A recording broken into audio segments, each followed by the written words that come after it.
When my wife suggested couples therapy, I thought it was her way of saving us.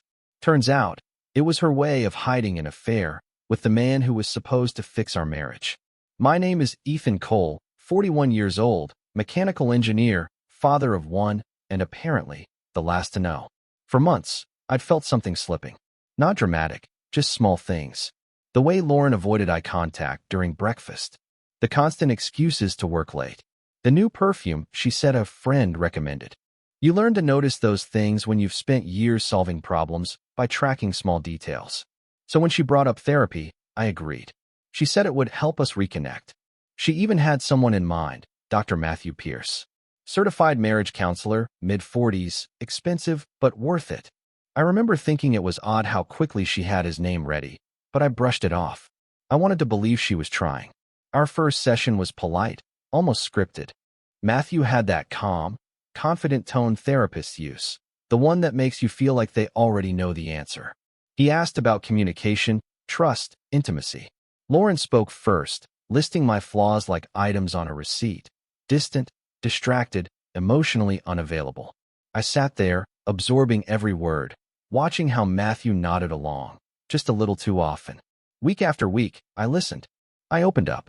I told stories about long nights at the office, about trying to provide, about wanting to fix things.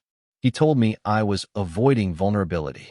Lauren smiled faintly, as if she already knew the diagnosis. Then one Thursday evening, she said she had an extra session. Alone. Said it was to work on her perspective. I didn't argue. But something about the way she grabbed her coat, the way she smiled as she left, hit me wrong. That night, while she was gone, I opened our shared laptop. Nothing suspicious until I checked the cloud backup. Hidden folder. Recent photos. Names coded as random numbers. And there, between a list of therapy notes, was one image that didn't belong. Lauren and Matthew. Together. I didn't yell. I didn't throw the laptop.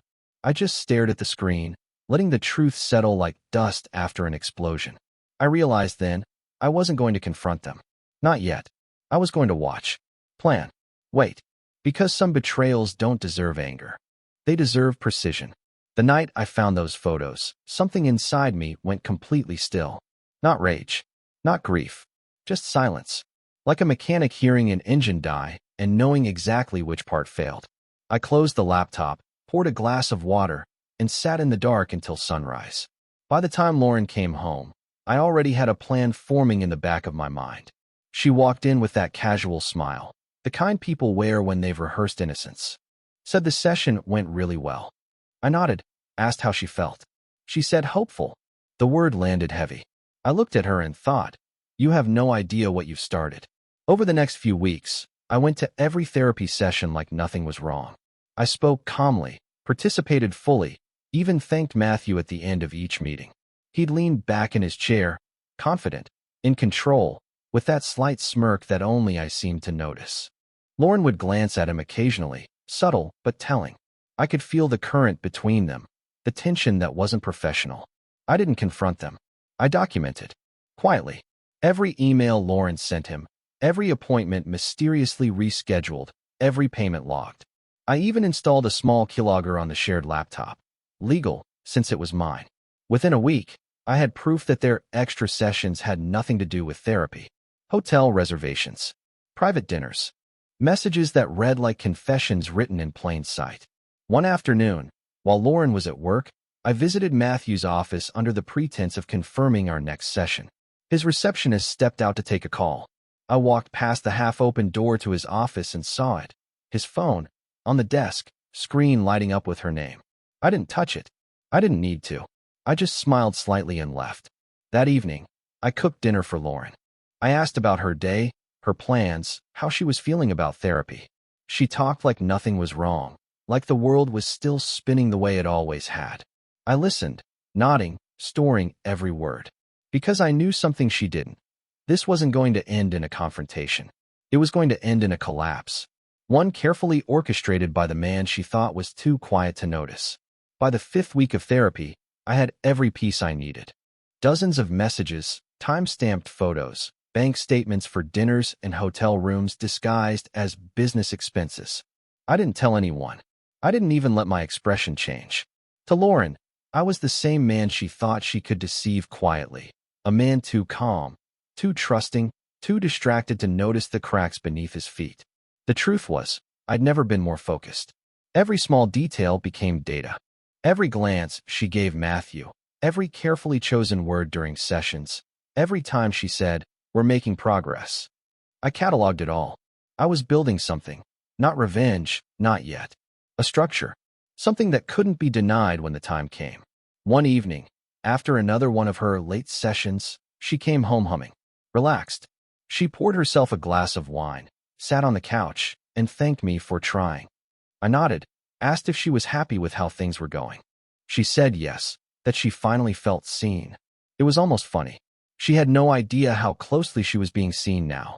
That night, after she went to bed, I opened a new folder on my computer labeled Session Notes. Inside were recordings. Every appointment we'd had, every conversation, saved from a small device I'd placed under the chair closest to the door, hidden in plain sight. Perfectly legal, since I was part of those sessions. I listened to one in full. The sound of Matthew's smooth tone, the measured sympathy, the small pauses where he let her speak freely. Then, halfway through, the boundary slipped.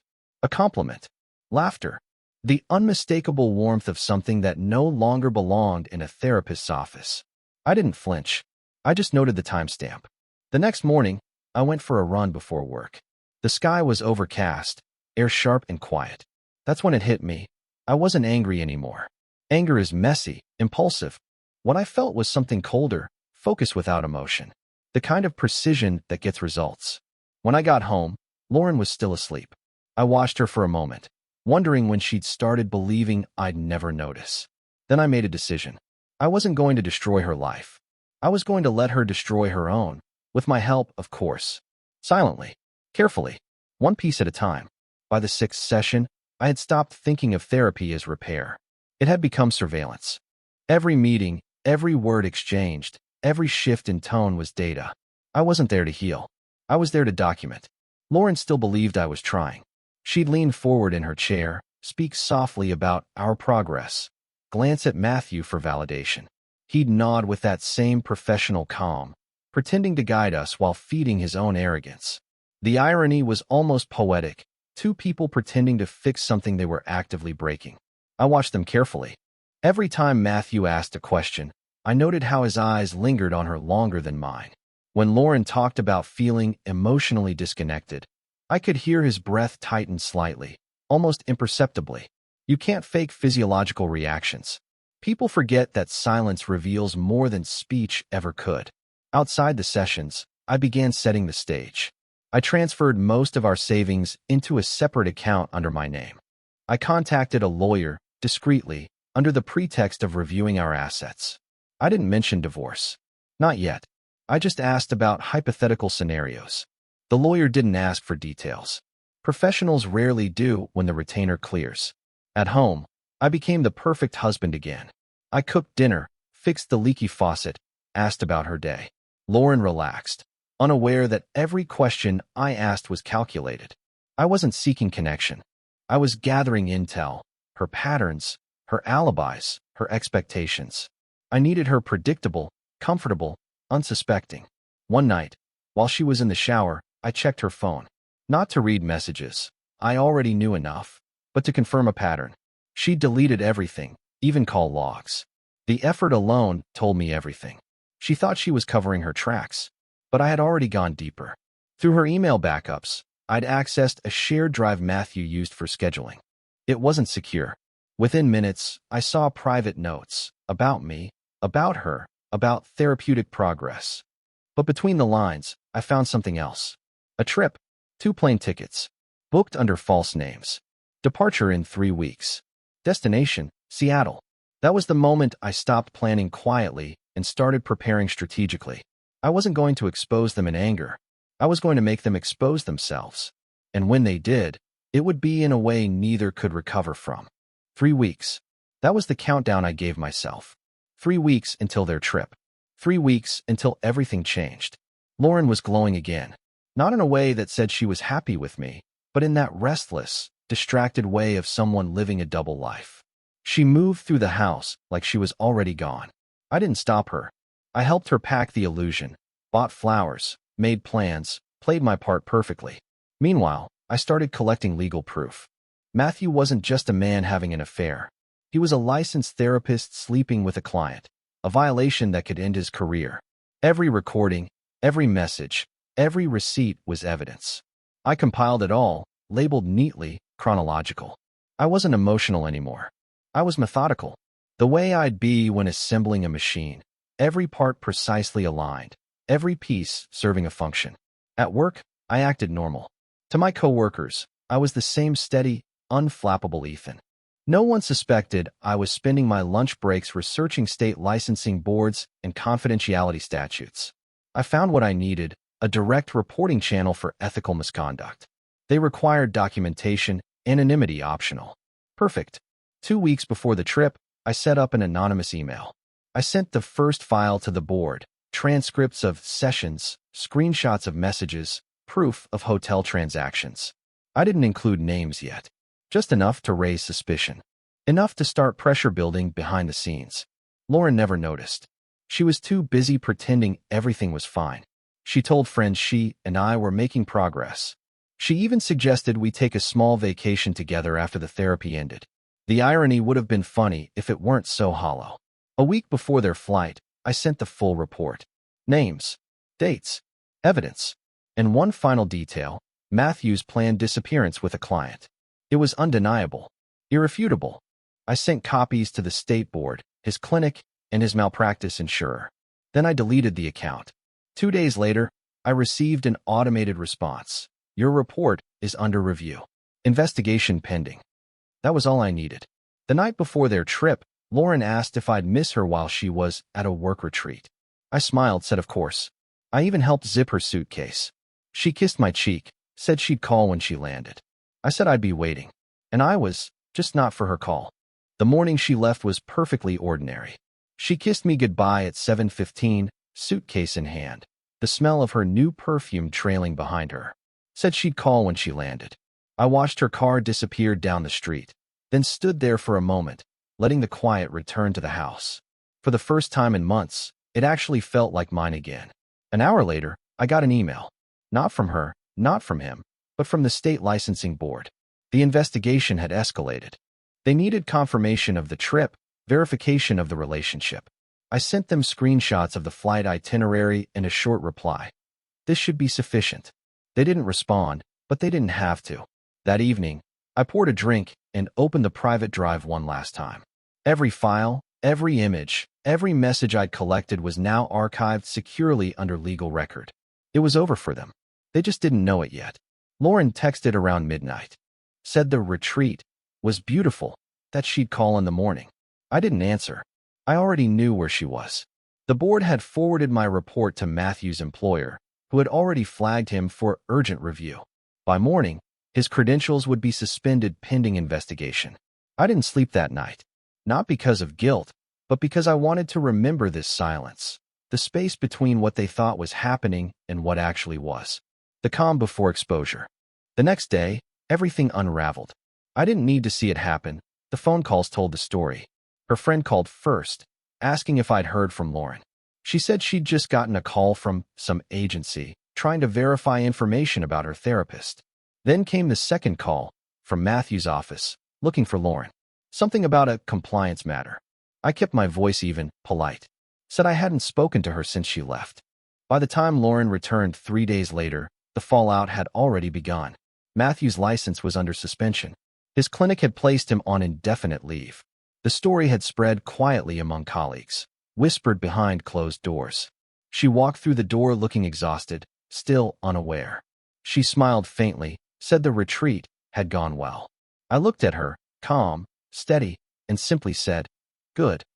Because I knew within 24 hours, her perfect lie would collapse under the weight of its own truth. The next morning began like any other. Coffee brewing, sunlight cutting through the blinds, Lauren scrolling through her phone at the kitchen table. I watched her from across the counter, calm, quiet, waiting for the inevitable shift in her expression. It came around 8:17. Her phone buzzed once, twice, then again.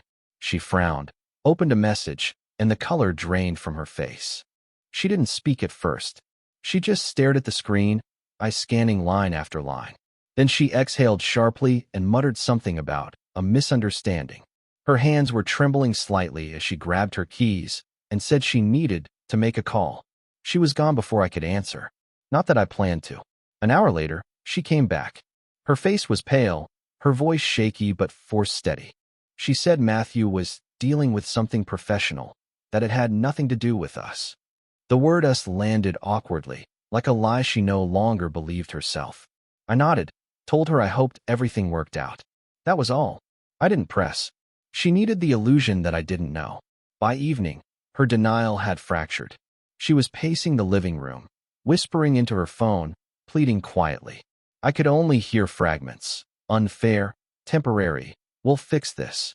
The silence between her words told me enough. He'd already confessed. Maybe not to everything, but enough to destroy his career.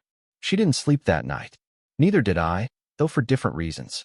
She was spiraling through guilt and panic. I was measuring the precision of my plan. Everything had unfolded exactly as expected. No screaming, no chaos, just a quiet, efficient dismantling. The next morning, she came to me in tears, said she needed to explain something. I told her she didn't owe me anything. Her mouth opened, then closed again, as if she realized there was no version of the truth that could save her. She spent the rest of the day calling lawyers, friends, anyone who would listen. None of them could fix it. The investigation was public now, Matthew's license officially suspended pending further review. His photo was on the state board's website, under the headline Professional Misconduct Allegations. Lauren stared at it for hours, frozen. I stood behind her, watching the screen reflect in her eyes. She had destroyed everything for him, and I had simply let gravity do the rest. 2 days after the story broke, Lauren stopped pretending. She didn't talk much anymore, just moved around the house like a ghost, answering calls in whispers, deleting messages before I could see them, avoiding my eyes whenever we crossed paths. I didn't ask questions. I didn't have to. Silence has a way of making people confess without words. Matthew had vanished.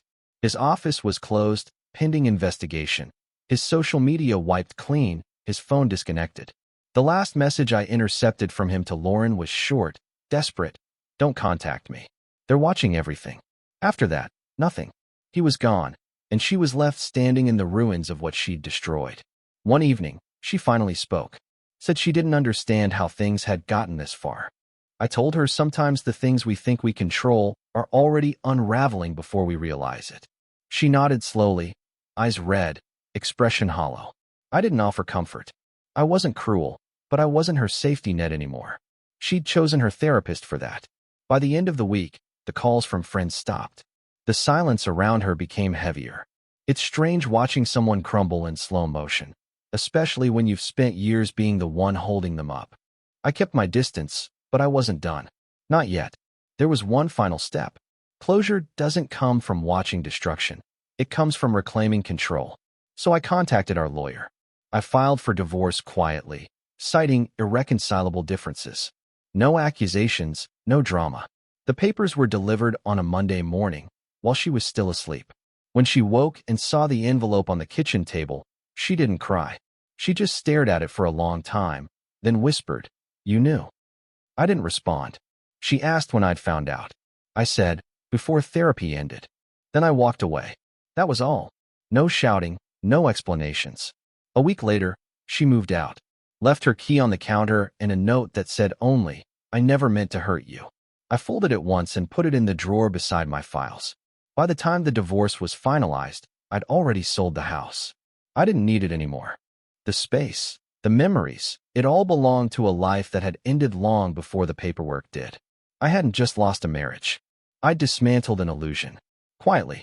Completely. After the divorce was finalized, I didn't hear from Lauren again. Not directly.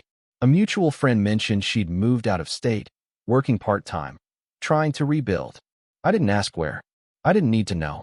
Some stories end quietly, not with a confrontation, but with distance. The house sold quickly. I packed the last of my things into a storage unit, and for a while, I lived out of a small apartment near the edge of town. Sparse, clean, quiet. The kind of place where nothing reminded me of what came before. At night, I'd sit by the window with a drink, the city lights reflecting in the glass, and think about how strange peace feels when you've spent years bracing for impact. Matthew resurfaced 3 months later. Not in person, but in a news article someone sent me. Former therapist loses license over ethical violations. The story was short, clinical, factual. His name stripped of the authority it once carried. There was a single line at the end that caught my eye. Mr. Pierce declined to comment. That silence said everything. I didn't feel triumph, just clarity. The world had moved on, and so had I. But I also understood something important. Quiet doesn't erase what happened. It reshapes it. It turns chaos into order. Work became simpler after that. My focus returned. My mind, once clouded by suspicion and anger, was sharp again. I took on new projects, worked late, rediscovered the satisfaction of fixing something that actually stayed fixed. Sometimes, late at night, I'd think about the last day in therapy. The way Matthew smiled across the room, certain of his control. The way Lauren laughed at his jokes, confident no one would ever know. And how both of them mistook my silence for weakness. But silence isn't surrender. It's preparation. It's the pause before precision. One evening, I deleted the last folder of evidence, the recordings, the photos, everything. Not out of mercy, but because I didn't need them anymore. Their damage was done. My closure was already complete. As I watched the files disappear, one by one, I felt the same calm I'd felt that first night, when I'd chosen not to explode, but to wait. Revenge never shouted in my story. It whispered, and that whisper was loud enough to end everything. A year later, I almost didn't recognize the man in the mirror. Not because of how I looked, but because of how quiet everything had become inside my head. The noise was gone, the constant hum of second-guessing, of trying to hold together something that was already cracked beyond repair. What was left was clarity, space, control. People talk about closure like it's a single moment. One big emotional release that makes everything make sense. It's not. Closure is built slowly, in silence, like a structure that no one sees being constructed until it's finished. I still remembered the night Lauren walked out. The sound of the door closing wasn't loud. It was final, steady, clean. That sound became the symbol of everything that came after. The end of chaos, the start of precision. Life didn't magically become perfect after that, but it became mine. Every decision, every movement, deliberate. I started running again, something I hadn't done in years. I joined a small workshop program, mentoring young engineers. They didn't know my story. They didn't need to. What they saw was a man who'd learned how to stay composed under pressure, how to act when others would crumble.